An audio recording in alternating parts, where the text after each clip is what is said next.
താൽക്കാലിക നമ്പർ മാത്രം ലഭിച്ച ഒരു ബലോണക്കാർ തുച്ഛമായ കിലോമീറ്റർ മാത്രമാണ് ഓടിയത്. ഇനി പോലീസ് സ്റ്റേഷനിൽ ഗതികെട്ട ഇരുമ്പ് പ്രേതമായി ഉരുകിത്തീരാനാണ് ഈ കാറിന്റെ വിധി. ഈ കഥ ഒരിക്കലും സൽമാനും സെലീനും മറക്കാൻ സാധിക്കില്ല.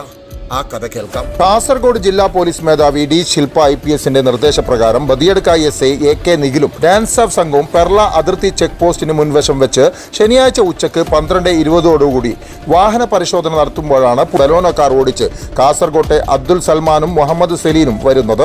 ബാംഗ്ലൂരിൽ പോയി അല്പം ഉല്ലാസമൊക്കെ നുകർന്ന് സന്തോഷത്തോടെ തിരിച്ചു വരുന്ന വഴിയാണ്. തങ്ങൾക്ക് ലഭിച്ച ഈ ആനന്ദം മറ്റുള്ളവർക്ക് കൂടി നൽകാമെന്ന ഉദ്ദേശത്തോടുകൂടി 83.90 ഗ്രാം MDMA കയ്യിൽ സൂക്ഷിച്ചിരുന്നു. കൂടെ പോലീസുകാർക്ക് ഇത് സഹിക്കുമോ?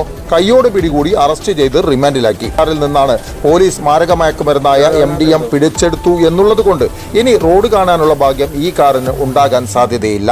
രണ്ടുപേരും നേരത്തെ കഞ്ചാവൊക്കെ വലിച്ചതിന് പോലീസ് കേസെടുത്ത കക്ഷികളാണ്. അപ്പോ ആ കഥ ഇങ്ങനെ തീരുകയാണ്.